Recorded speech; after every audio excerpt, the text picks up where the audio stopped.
강남 한복판, 월세만 3천만 원이 넘는 초고가 빌딩 1층. 주변의 식당들은 6개월이 멀다 하고 간판이 바뀌는데 유독 10년 넘게 그 자리를 지키는 기이한 공간이 있습니다. 하루 종일 지켜봐도 손님은 고작 서너 명, 직원들은 한가하게 신문을 보거나 스마트폰을 만지작거립니다. 저러다 망하는 거 아냐? 라는 걱정은 기우입니다. 그들은 망하지 않습니다. 아니, 망할 수가 없습니다. 우리가 상상조차 못할 숫자의 설계가 그들을 보호하고 있기 때문이죠. 오늘 여러분이 쓰고 있는 그 안경, 사실은 원가 2,000원짜리 플라스틱 조각이라는 사실을 알게 된다면 어떤 기분이 드실까요? 30만 원을 결제하며 눈을 위한 투자라고 위안 삼았던 그 돈이 사실은 거대 카르텔의 주머니로 들어가는 통행세였다면요. 대한민국 자영업 생태계에서 유독 안경점만이 누리는 이 합법적 폭리의 실체를 지금 이 자리에서 낱낱이 파헤쳐 보겠습니다.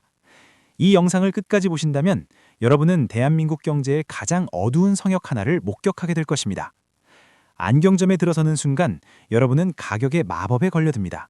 화려한 조명 아래 진열된 테들이 10만 원, 20만 원, 심지어 50만 원이라는 가격표를 달고 여러분을 유혹하죠. 안경사는 말합니다. 이건 티타늄 소재라 가볍고 알레르기도 없어요. 하지만 여기서 첫 번째 반전이 일어납니다.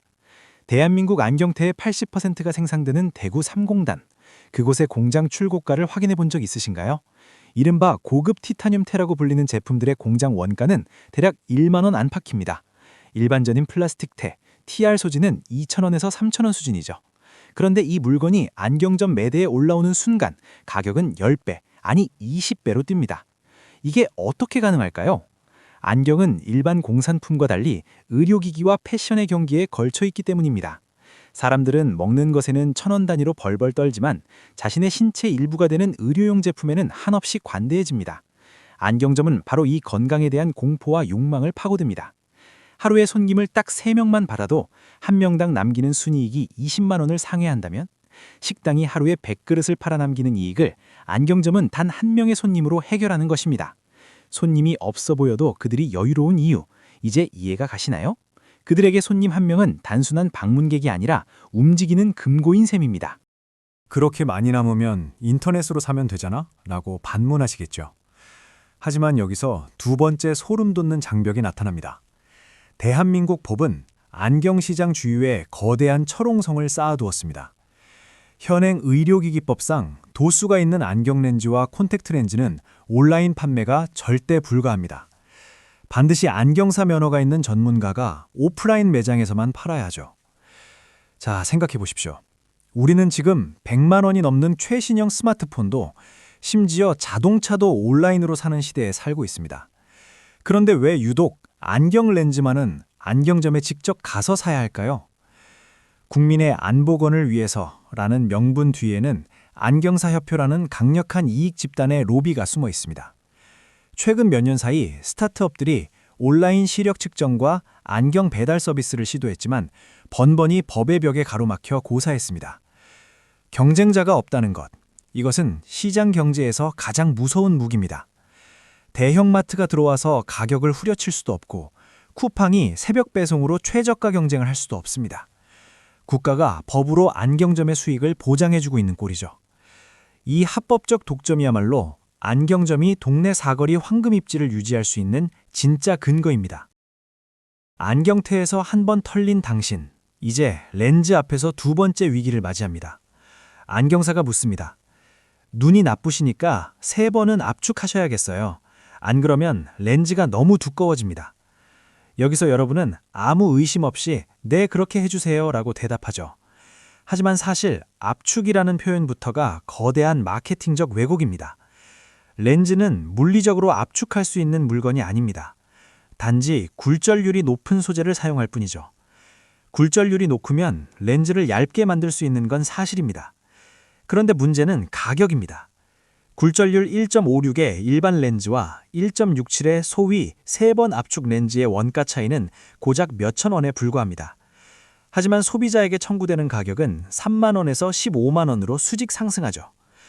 여기에 천광 차단, 비구면 설계, 초발수 코팅 같은 전문 용어들이 추가될 때마다 가격은 기하급수적으로 불어납니다. 사실 대부분의 코팅 기술은 이미 표준화되어 원가에 큰 영향을 주지 않음에도 불구하고 안경점은 이를 프리미엄 옵션으로 둔갑시켜 여러분의 지갑을 털어갑니다. 여러분이 안경 알 하나에 20만 원을 지불할 때 안경점 사장님은 속으로 쾌재를 부릅니다. 재료비 1만 원을 제외한 나머지 19만 원이 고스란히 수익이 되기 때문입니다. 여러분이 동네 안경점에서 보는 브랜드들, 레이벤, 오클리, 샤넬, 프라다, 구찌. 이 화려한 이름들을 보며 역시 명품이라 비싸구마라고 생각하셨나요? 여기서 세 번째 반전이 일어납니다. 이 수많은 브랜드의 안경을 만드는 회사는 사실 단 하나입니다. 바로 이탈리아의 에실로 룩서티카입니다. 이 회사는 전 세계 안경 브랜드 라이센스의 80% 이상을 독점하고 있습니다. 뿐만 아니라 렌즈 시장 점유율 1위인 에실로와 안경 유통망 1위인 룩서티카가 합병하면서 제조부터 유통까지 전 세계 안경 시장을 수직 계열화했습니다. 그들이 내일부터 레이벤 가격을 20% 올리겠다라고 선언하면 전 세계 모든 안경점의 레이벤 가격이 동시에 올라갑니다. 대안이 없습니다. 우리가 동네 안경점에서 겪는 이 기이한 고물가는 단순히 국내 사정만이 아닙니다. 전 세계인의 눈을 인질로 잡고 거대한 부를 쌓아 올리는 글로벌 독점 자본의 설계 아래 우리가 놀아나고 있는 것이죠. 안경점 사장님조차 이 거대 공룡 앞에서는 소매상에 불과합니다. 결국 가장 아래에 있는 소비자들만이 이 모든 거대 마진 구조의 최종 지불자가 되는 셈입니다. 자영업의 가장 큰 공포는 유통기한입니다. 식당은 재료가 남으면 버려야 하고 옷가게는 유행이 지나면 쓰레기가 됩니다. 하지만 안경은 다릅니다. 안경테는 썩지 않습니다. 1년 전 모델이나 지금 모델이나 일반인이 보기엔 차이가 거의 없죠. 안경점 사장님들에게 진열대의 안경은 재고가 아니라 현금 그 자체입니다. 오늘 안 팔리면 내일 팔면 되고 올해 안 팔리면 내년에 세일 센색을 내며 팔면 됩니다. 창고에 처박아둬도 가치가 떨어지지 않으니 안경점은 폐업의 공포로부터 상대적으로 자유롭습니다. 다른 자영업자들이 재고떨이를 위해 피눈물을 흘릴 때 안경점은 느긋하게 문을 열고 앉아 손님 한 명을 기다릴 수 있는 체력이 여기서 나옵니다. 심지어 안경테는 부피도 작습니다. 수천 개의 테를 쌓아두어도 창고 비용이 거의 들지 않죠. 이 재고의 안정성과 초고 마진이 결합되니 웬만한 불황에도 안경점은 끄떡없는 겁니다. 오히려 불황이 오면 사람들이 안경을 덜 바꿀 것 같지만 신기하게도 안경은 생필품이라 교체 주기가 오면 반드시 구매해야 합니다. 안경점은 불황을 타지 않는 불사신 같은 비즈니스 모델인 셈입니다. 물론 안경사들의 항변도 있습니다. 우리는 단순한 장사꾼이 아니라 당신의 시력을 측정하고 안경을 조제하는 전문 기술자다. 그 가격에는 우리의 기술료와 비싼 검안 장비 사용료가 포함되어 있다. 일리가 있는 말입니다. 수천만 원을 호가하는 검안 장비와 안경사들의 4년제 학위, 그리고 정교한 피팅 서비스는 분명 가치가 있습니다. 하지만 냉정하게 따져봅시다. 그 기술료가 원가의 20배에 달할 만큼 정당한가요?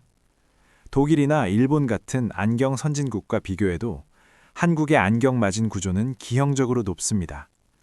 전문성을 내세우지만 사실 많은 안경점에서 검안은 자동기계에 의존하고 조제 또한 기계가 다 깎아줍니다. 안경사가 하는 일은 기계에 렌즈를 넣고 버튼을 누르는 것, 그리고 마지막에 귀 높이를 맞춰주는 것뿐입니다. 이 짧은 과정의 기술료로 20만 원, 30만 원을 청구하는 것, 과연 합리적일까요? 이것은 기술료라는 이름으로 포장된 지대 추구 행위에 가깝습니다. 자, 이제 진실을 알았으니 대응해야 합니다. 거대 카르텔과 법의 비호 아래서 우리가 우리 지갑을 지킬 방법은 없을까요? 여기 세 가지 현실적인 전략을 제시합니다. 첫째, 안경테는 무조건 따로 사십시오. 안경테는 의료기기가 아닌 공산품입니다. 즉, 온라인 구매가 완전 자유롭다는 뜻입니다. 브랜드 안경테를 온라인 최저가로 사거나 아울렛에서 구매하십시오. 그리고 안경점에 가서 당당히 말하십시오. 테는 가져왔으니 렌즈만 맞춰주세요. 안경사는 싫어하겠지만 법적으로 거부할 수 없습니다. 이것만으로도 지출의 60%를 즉시 절감할 수 있습니다. 둘째, 압축 마케팅에 속지 마십시오. 당신의 시력이 마이너스 6디옵터 이상의 초고도 근시가 아니라면 굳이 비싼 고굴절 렌즈를 쓸 필요가 없습니다. 굴절률 1.60 정도만 해도 충분히 얇고 투명합니다. 안경사가 권하는 최고급 렌즈보다는 가성비 좋은 중급 렌즈를 선택하십시오. 성능 차이는 미미하지만 가격 차이는 수배에 달합니다. 셋째, 안과 처방전을 활용하십시오. 안경점의 검안에만 의존하지 마십시오. 안과에 가서 정확한 정밀 검사를 받고 처방전을 받으십시오. 의료보험이 적용되기에 비용도 저렴합니다. 처방전을 들고 안경점에 가면 안경사가 눈이 더 나빠지셨네, 이 렌즈 쓰셔야겠네 라며 공포 마케팅을 할 여지를 원천 차단할 수 있습니다. 안경점이 망하지 않는 이유, 그것은 결코 그들의 서비스가 훌륭해서도 우리가 안경을 사랑해서도 아닙니다. 법이 만든 독점, 글로벌 기업의 가격 조작, 그리고 우리의 무지함을 파고든 초고마진 상술이 톱니바퀴처럼 맞물려 돌아가기 때문입니다. 세상은 아는 만큼 보입니다. 오늘 이 영상을 보신 여러분은 이제 안경점의 화려한 조명 뒤에 숨겨진 낡고 추악한 계산기를 보셨을 겁니다. 다음번에 안경점에 가실 때는 사장님의 화려한 언변이 아닌 여러분의 시력과 통장 잔고만을 생각하십시오. 정보가 독점된 시장에서 소비자는 언제나 먹잇감이 됩니다. 하지만 우리가 깨어있을 때 그 성벽에 균열이 가기 시작합니다. 오늘 이야기가 여러분의 지갑을 지키는 데 도움이 되셨다면 구독과 좋아요 부탁드립니다. 여러분의 눈을 뜨게 할 경제적 통찰, 다음에도 더 날카로운 주제로 돌아오겠습니다. 지금까지 당신의 눈보다 지갑을 더 걱정하는 찐이의 경제론이었습니다.